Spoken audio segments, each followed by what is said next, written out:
Hey there, everyone. Welcome back to Gamevine, and we're doing a second of our kind. We're doing another interview, and we are welcoming the CEO of Breaking Games. She's done so much for our industry and even beyond, Shari Spiro. I'm going to put cheers and stuff there. How you doing today? Great. It's nice to actually speak with you personally. Oh, yeah, absolutely. Same here, and I like your background. Thank you. Got some of the games here that Dwellings is just such a fantastic product. So we'll just try to get into it right away. I'll start with my first question here. So since Dwellings is such a larger and involved game, that Breaking Game doesn't typically choose to produce such a big game like that, what made you want to pull the trigger on said game here? Well, when I first played the game, I thought it was brilliant and I loved it.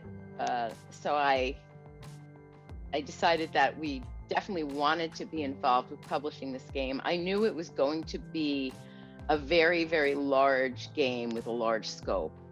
And most publishers never get to make a game like this. I mean, this was just a huge opportunity, and I just knew that it was great when I played it because it's so, I mean, even in its infancy, the guys had already worked on it for close to 5 years, right? So it had been around a long time, and even in its infancy with us, it was already a stellar game. And then, the development team would come back to me and they'd say, we've got another idea, and if we do this, it's really going to put the game over the top. And I'd be like, all right, let's do it. And then, if we add on the game trays, it's really going to put the game over the top. And I'd be like, okay, let's do it. And then they come back, they'd be like, if we do we got to talking, and that's when the whole thing about the sound basis came up. I was like, you know what? I'll bet you I could get, because I had been involved with Boogie Dice, and Boogie Dice had sound, and so I was thinking, I bet we could get bases made when you slam them down, it'll make a sound, and we wound up doing that. We have a patent pending on that, which I think is just amazing. It had never been done before. I mean, imagine that. But so many great ideas. I mean, the team was just amazing, and I was just so enamored of all the ideas. And as the game grew and got bigger and bigger, it got more exciting. So it is not the kind of game that Breaking Games could make over and over again, right? Because it was such a huge effort. But it was a good choice, and I feel like it made major strides, and it's definitely turned some heads, and people seem to love it worldwide. So that makes me super happy. And I love the enthusiasm, and you can just see it just when you were talking about that.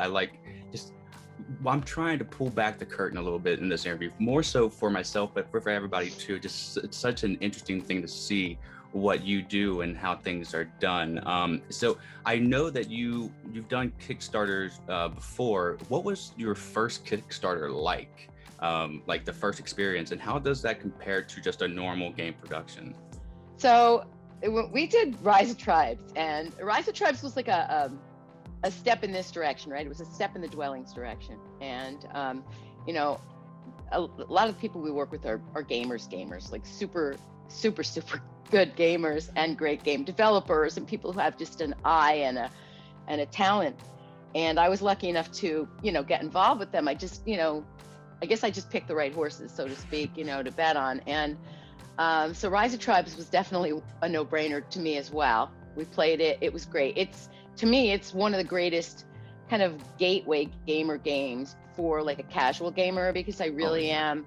At heart, I'm a casual gamer, but I also play chess, and I also think I can strategize and lay out moves, right? So I can play bigger games. And when I have time, I love to do that, because then if you win, it's a big deal. Oh man. It's like winning a big contest. There's a lot of people around, and it's so exciting. And unfortunately right now we've kind of lost the ability to gather. So it's not quite the same, but I have fond memories of winning like Rise of Tribes in Germany that one time. Oh wow. So and that one time is enough to last me pretty much a lifetime, because I won.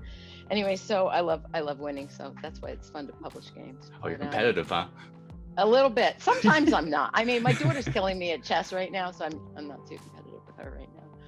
I've sort of given up. But no, super competitive. And with Rise of Tribes, exactly what it was like was we started the Kickstarter, so, you know, designing the game, it was also a mini version of this. You know, if we do this, the backers will get excited. If we take this next step, the backers will get even more excited. And so that's how Rise of Tribes grew, but it had that fantastic mechanic in it, and it just made it so special. So it's got a lot of great mechanics, but that dice mechanic is really, really unique. Have you played it? I have not actually, but it has dice in it. It's you have to. You have to play it. Yeah. So it's called We Rise. can talk about that next time. Fantastic. Yeah, you're Rise welcome of back Tribes, anytime. Rise of Tribes, Absolutely. Yeah. I mean, I've never We'll done talk about that interviews one next before, but doing this one with Luke, it's probably a new thing on my channel. You not only did you do a first by making the stands sound on the deluxe version here, you've pretty much introduced a whole new thing to my channel. So thank you for that. Oh, my pleasure. So yeah, so the interesting thing about the Kickstarters, if you have your thing set on a certain setting, I didn't even know this, my iPad would go, it would make this little sound, and then I would look and I would see that it was a backer.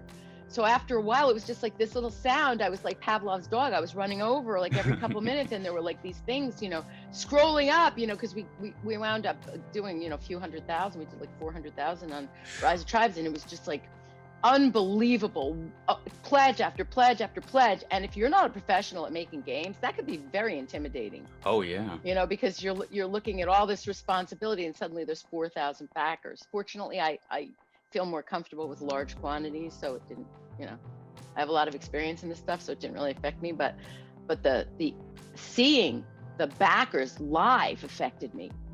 It was like participating in a real physical event. Do you know what I'm saying? It was, it was amazing. That sounds so much fun, and you are killing it over there at Breaking Games. It seems like everything that the community is thrown at you, and you've given us, you've actually held through on the promise, and this game right here, I think, tells the whole tale of that. So we'll go on to the next question here. Thank you again for that answer. What kind of things go into a game's production, and that I would never think of, like something that's just out of the norm that I would never think of would go into the production?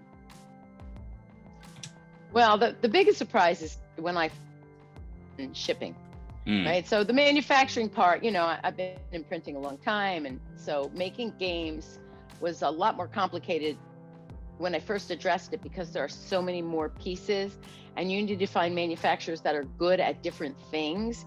And so the only way you can do that is over time. You have to test different manufacturing facilities. So even though people will trust one facility, it doesn't necessarily mean that they're going to be great at making, you know, something else. I mean, they all have specialties. And so that was important for me to find out, you know, because I learned that the hard way by making mistakes.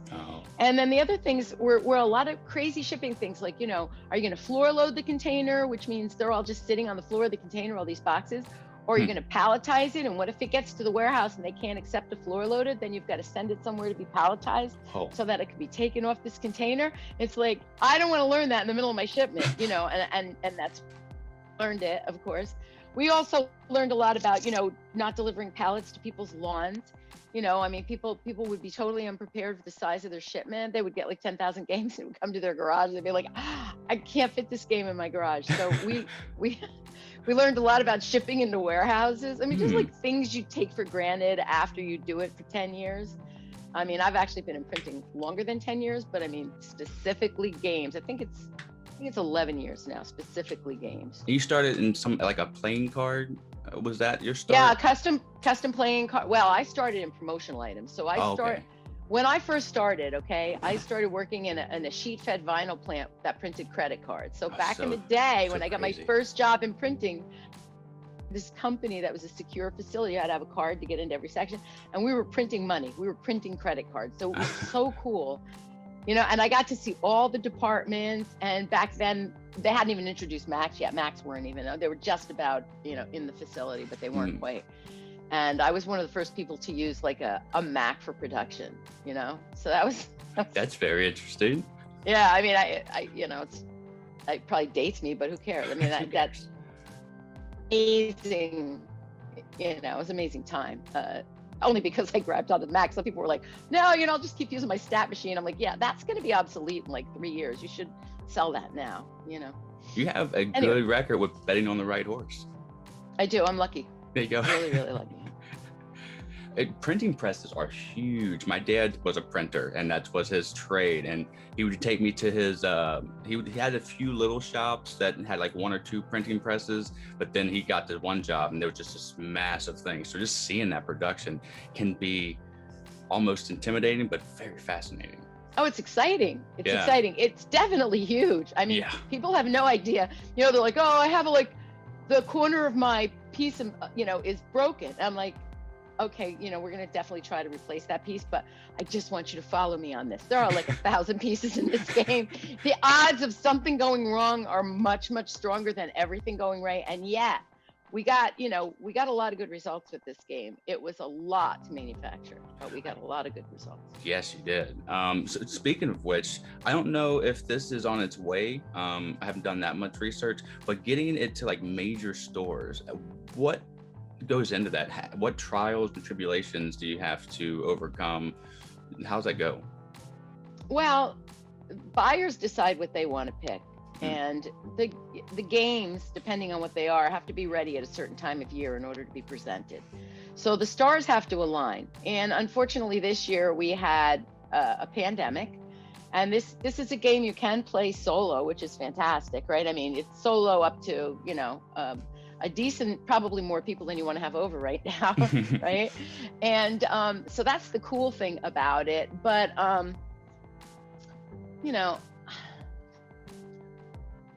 I'd have to say, in general, I'm really pleased with the way it came out. What was your question? No, you're fine. It happened. What things do you have to do? What steps do you take to get into like maybe a Target or a Walmart? To get it into stores. Yeah, well, you have to. That? Yeah, it's pretty hard. You have to prove sales. So you have to prove, there has to be a track record. You also have to prove that your track record's going to carry over. Just because it does really well on Kickstarter doesn't mean it's going to carry over into retail. Also, it doesn't mean that a certain retail store is right for this game. This is a super hobby game. This is a big hobby game. It deserves to be in the hobby stores, period. I wouldn't consider this a mass market game. That's not saying it could never go mass market. Of course it could. But if the demand got to that point, the market would be looking for it. But to get stuff into mass market, it has to have some edge that will sell it. Okay, gotcha. Because it costs money if it doesn't sell in mass market. This isn't a free ride. You don't just get to put stuff on the shelves and see what happens. Right. It doesn't work that way. There's a price to pay if it doesn't sell. And so while it's exciting to get into mass market, if you don't have the marketing power to follow through, it's useless. And so there are different games belong in different markets. This belongs in the hobby market. The hobby market is very vocal that this is their game. And obviously it was developed for the hobby market by, brilliant hobby market gamers, right? So that's where it's going to see, the most excitement, and everybody in that industry is excited about it. That's a great answer. And that makes a little more of the holes filled in for me, because like the Exploding Kittens, when you did that has a niche in the more casual, and that seems to Rise of Tribes was a Breaking Games title, and that was in Walmart. And Rise of Tribes, to me, the reason I pushed it into Walmart against everybody's probably everybody's suggestion was that it's a gateway game that leads you into deeper strategy. And I felt really strongly that it could reach more people and, kind of infiltrate society a little bit more, if people saw it on the shelf. And to a certain extent that worked. It did. We moved probably more than we would have moved. But by the same token, did it really belong in Walmart? I don't know. It was in Walmart, so it belonged there. But did it really? I don't know. Only time will tell if that helped the game. Gotcha. It seems like they're starting to grab a lot of those type of games, the like more welcoming gateway games into the industry, to like Targets and stuff, and even Walmart seems to do it too. It's hard because they have only so much shelf space, and there are so many designers now. There's so many good ideas, and don't forget there are also influencers, and we work with a lot of them. The influencers have the marketing clout to push people into the stores. So it's a very complicated it's a very complicated kind of scene out there right now. I wouldn't be able to keep that stuff together. So you're a better person than I am for that. Okay, so let's get on to another question. I don't know about that, Dave. What's your favorite board game mechanism? I know that you said you play chess. It seems like you kind of said you're a casual gamer, but you also get into that strategy. What makes you get into that strategy? What's that mechanism? Well, I just want to talk about the Rise of Tribes dice mechanic. What I like about that, what kind of hit me, that it's like, because there's not a lot of things that have never been done before, right? Yeah. And I just think that this is one that really hadn't quite been done before. I'm sure there's a lot of gamers out there that could say, oh no, but you're not thinking of this game, which I probably haven't played. But the truth is that you kind of have a little bit of, you never have enough control for me over a dice roll, right? It's the roll of the dice, right? But in this game, when you roll, you do have a little control, because you can choose what you're going to push forward to the next player. And so you get to choose what works for you and then what you want to set up for them. At least you have some control. And I love that. That's my favorite mechanic of all time, is the dice mechanic in Rise of Tribes, only because never saw anything like it. And then there are some great mechanics in Letter Tycoon with the patents, which is another game by Brad Brooks, who is just a brilliant game designer. And as is Luke Laurie, of course, for Dwellings of Veldervale. Right. His name's on the box. You can see it right there. Luke Yep.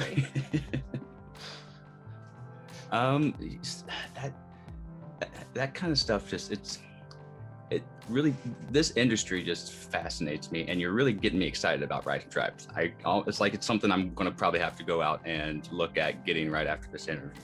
You would like it, because I saw your analysis. Well, I watched all your videos. Thank you. All of your, you did good. I saw where Peter Vaughn corrected you on one thing. Right, he did, yeah. Which I wonder why you got confused. That's interesting. I didn't dive into that deep enough, but that always fascinates me when somebody gets confused on something, because I'm the one who gets confused on the directions first, right?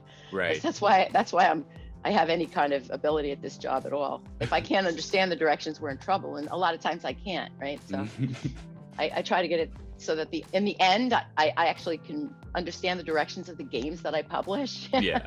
That's the goal. It doesn't always work. The mistakes, I make mistakes constantly, and getting corrected like that has helped me so much. So I love when people actually correct me. It's an interesting, because it might be a common mistake that other people make as well. You don't know, because I kind of thought that too. But so it was really nice. I really did. I was really impressed, because it's a lot to explain, and what to leave out, what to put in. It's a lot of balancing. So kudos to you for balancing that out.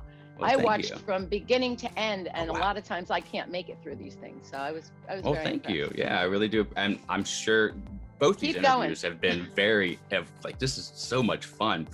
So what's a day in a life of a CEO of Breaking Games? How did that go? Just like on a Monday. I'm pretty sure it's like everybody else's life, right? Yeah. Like, it seems like it's so much different. So I get up, presumably, but maybe when. I've got this book called In Case You Get Hit by a Bus. I'm preparing for that. Oh yeah, gotta always. But no, I get up. Usually have coffee, because I love coffee. So I have one cup of coffee, and I put it in my. I'm pretty spoiled. We made these Breaking Games. Fancy. Yeah, they're Breaking Games Yetis. Anyway, so they were the prize gift of like 2 years ago, Christmas. So I have coffee in that, and that lasts a pretty long time. And I usually in the beginning I attack my emails, so I just take a look at my emails. I have my emails pretty well under control. I try not to ever let my emails go above 50, and usually I keep them under 10. So if I'm really on top of things, I'm down to 10. Sometimes things spiral out of control, and I'll go up to 200 emails. And so the day is really set around whether or not I have meetings. So Mondays we keep it kind of late, because it's Monday. Tuesday is meeting day all day. It starts at 8:30, goes at least until 3:30. Meetings the whole day. There are breaks in between, but that's the day that we meet with the entire team in one form or another, right? So I'll start with a legal almost every morning at 8:30 I have a legal meeting. So we have in-house counsel, and I meet with her from 8:30 to 9. And there's always ongoing things. It's not like we're suing people, but there's always things like with the town, if we want to add, pebbles to the parking lot, whatever. There's always little things. that have to be addressed. And so when you're a CEO, part of your day is legal. Okay, even if it's just coming up with new things, it's personnel stuff that filters up. Okay. Fascinating, actually. So I have to do that at 8:30 because I'm sharpest in the morning. Around 9 o'clock, that's a floating meeting. That could be anybody. And then on Tuesdays, it's very specific. We have our team meeting at 1:30, and then there are little meetings around that up to lunchtime, and then little meetings after that. So because we have a facility we manage on the West Coast, we have a facility in New Hampshire, both print like playing cards and prototypes and things like that, custom wedding decks, all kinds of stuff. Ooh, so fancy.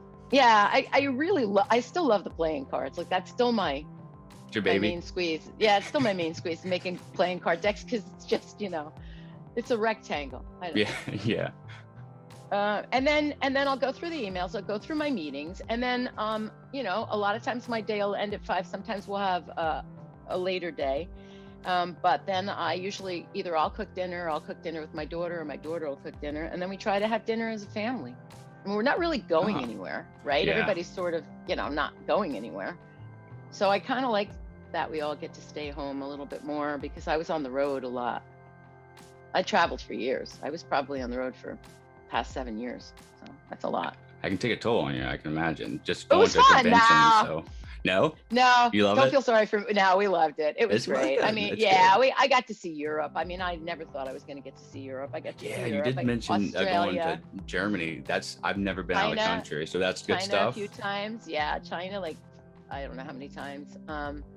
Yeah, it was really, really fun. I got to see Israel, work with an inventor in Israel. We did. I did a lot of. It was amazing. That sounds so cool. Yeah, it was cool. There's a lot of cool stuff, and then there's a lot of worry in between, because that it's a very fine line. There's a lot of balancing that goes on, and you just never know where things are going to fall. So, you enjoy it and you balance as well as you can, and I try to have principles. Sometimes they're not they're not always seen. But what an industry! I gotta tell you, it's quite the one to be in. With you said us being at home, that's something I kind of want to touch on too. How has COVID kind of changed if it has changed the way that you are picking the games to produce for at least this year and or foreseeable future for this whole thing? Has that changed anything, and if so, how so? Yeah, it's changed everything. So we haven't been able to go on the road to trade shows, which was our specialty. That was something that we were really getting good at, I think. I mean, there were some things we weren't great at trade shows as well, but the fact that we had a team that actually showed up and went was actually a pretty good step in the right direction.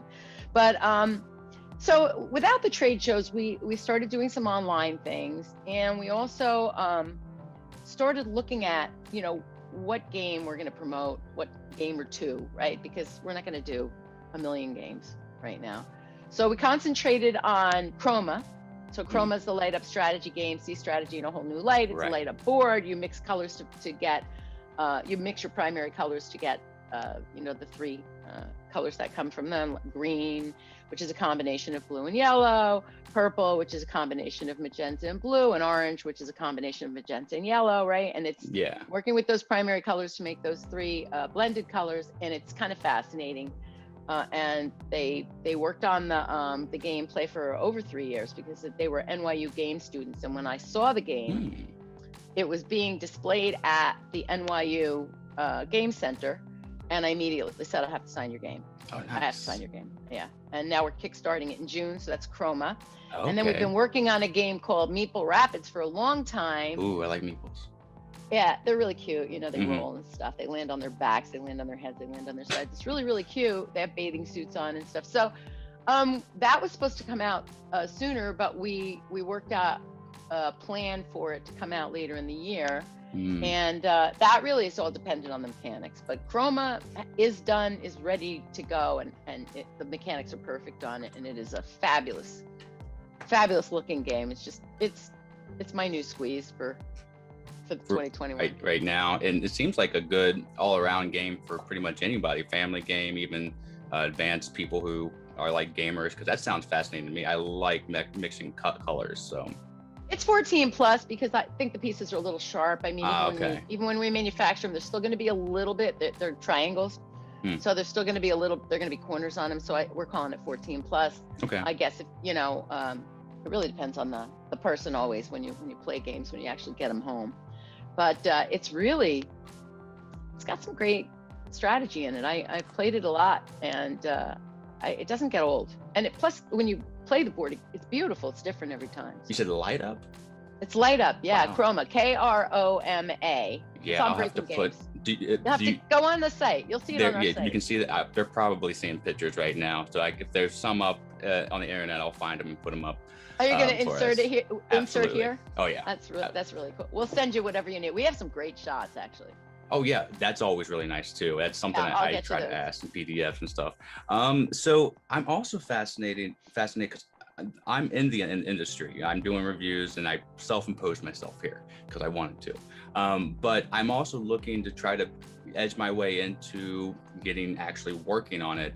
So what kind of teams, and I go over roughly, because I know there's a whole bunch of people who work in this industry. How many teams do you work with, and what are those teams when you work on a game? Well, we have the development team. So whoever's, you know, the designer, and then the developers on the team. So for Dwellings of Elder Vale, the designer was Luke Laurie and the developer was Peter Vaughn. And then, so we'd have developers, we have artists, both layout artists and then creative artists, because those are two different things. Creative artists may be drawing the croc. By the way, it's a croc, not an alligator. I heard you call it an alligator. I was laughing. I was like, no, it's not a gator, it's a croc. Oh, yeah, that sounds like me. That was funny. I didn't say anything. I was going to put it in the comments. And you should have. You know, I'm not. No. I didn't want to bust your chops. But so there's the creative artists, right? And then there are the layout production people. Then there are the manufacturing people. So this is like a person who would control production. It would be like a project manager on the job, the person who's responsible for making the thing. And then there's a freight team. The freight team is responsible for moving the thing. So they've got to move it, sometimes got to go worldwide. It is a Kickstarter. Now we have a special Kickstarter team where people from each of these teams know that when a Kickstarter comes through, they have to put in their part, which is taken a while actually to get organized, but it's coming together nicely, organically. Sometimes you just have to wait for things to organically come together. Yeah. You could smush people in a room and it's like the high school dance. They're going to stand, they're going to separate, they're not going to dance, right? You have to wait till it happens organically. Gotcha. There's a Kickstarter team, right? A guy that puts the Kickstarters up, somebody who's doing social, or we have several people on social. I just actually hired a third person to do social, which is community within the Kickstarter. So when the Kickstarter goes up, there's a lot of questions. People need answers immediately, and that's a team. And when we do a new Kickstarter now, we have to expand the team because the old Kickstarters still have questions. They go on for a long time, and so the team members still answering those questions, and then Dwellings comes down, there's a lot of questions, and you have two guys answering that, and maybe some other people chipping in, and then those questions are still going on, 6 months later. There could just be still questions going. It depends on the community. What they want to know. You have to get back to them. So there is a Kickstarter page for Dwellings, which is super, super helpful. There's a fan page. That is. I mean, a Facebook page. Sorry. For Dwellings. Yeah, there's a Facebook page for Dwellings. That has like facts and stuff on it. Super active. Yeah. Just post your links to your videos there. Okay. Yeah. Maybe I won't to post that. Let's see what else. You can just join the group. You should just join the group. Okay, that'd be great. Yeah, thank you.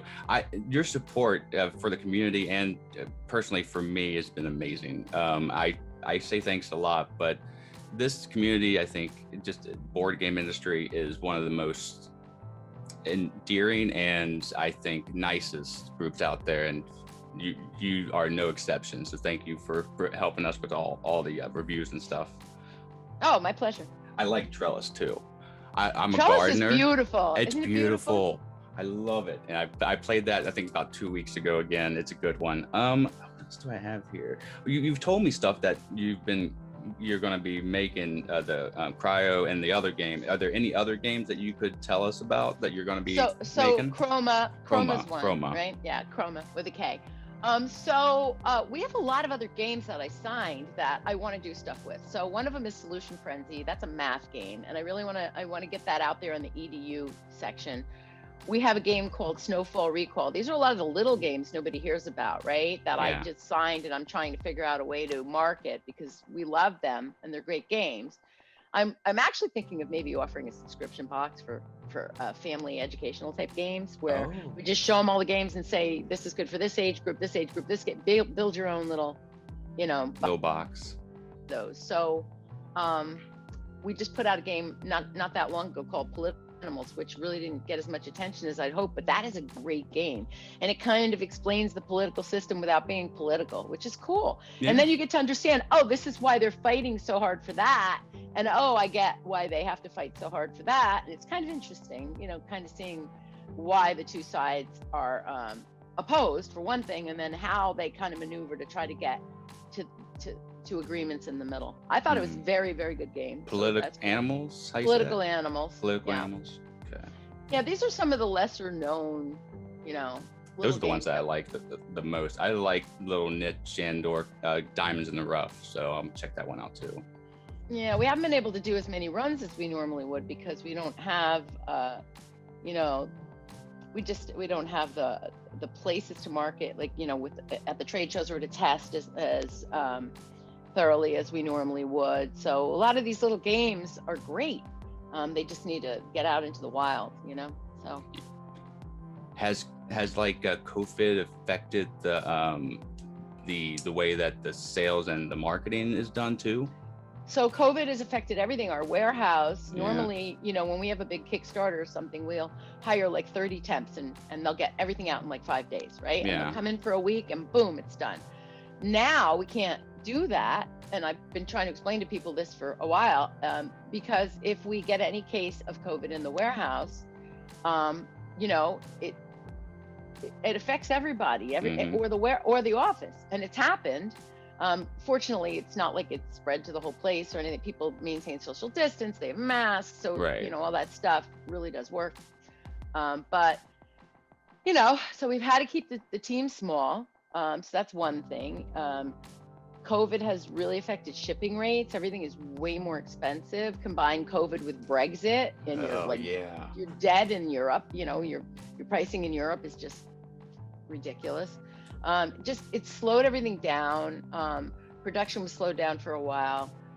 Just a lot of, people have been depressed. So a lot of the people I work with have changed the way they work a little bit. Some for the better, some for the worse, but a lot for the better, because I feel like people can be super, super efficient from their homes, depending on their job, as long as they're in communication with each other on a regular basis. Is that easy to do right now with remote communication? Well, yeah. I mean, Zoom helped a lot. So we have our meetings, Zoom and Google Chat both. I think that I speak to more people in person now than I used to. Yeah. Right? Like I used to have phone calls, but we didn't always necessarily have a video call. It seemed intrusive at the time, like back, I don't know if you remember, back before COVID. Right, yeah. We'll be saying that for years. But back before COVID, no, it's not. I think people, they a lot of people now will turn off their camera. I think it's pretty cool to have the camera on, especially if you've got a great backdrop like I do. Yeah, exactly. And it kind of feels like a phone call to me. And when I'm on the phone, something just keeps me pulling away from the phone. I don't know. I don't like to talk on the phone, so the video keeps me honest. That's pretty much all I have for you today, other than like one more question, if you have time for it. Sure. So is there anything else that you would like to say to all the gamers out there, just about anything? This is your open forum. I love this industry. I've been in this industry a long time, and I just have always embraced it because I felt that the gamers were really authentic and really cared about, getting to know people in a different way, right? Like the whole thing about gaming has nothing to do with who you are in any other way. All you are is a player at the table during the game. And I wish we could distill our regular interactions that way. I think it would be much healthier if people could socially get along when maybe they don't get along in other forums, right? And play a game together. I think that sounds corny, but the truth is, I learned a very valuable lesson when I like formally played a game for the first time as, like the owner of a publishing company, right? Because then I was taking it seriously as a job, or it might have been right when I was just going to, become a publisher, and I didn't really know what it was. And that was, and I'll have to mention this game. It's one of the best games ever. It's a game called Game of 49. Game of 49 isn't more well known because it doesn't have a theme, but Game of 49 is so brilliant and so well thought out. When you play it at the end game, the beauty of the end game, there's a grace and a beauty to the end game, maybe a little cutthroat beauty, but it is beautiful. And at the end of that game, you look at each other and you go, good game.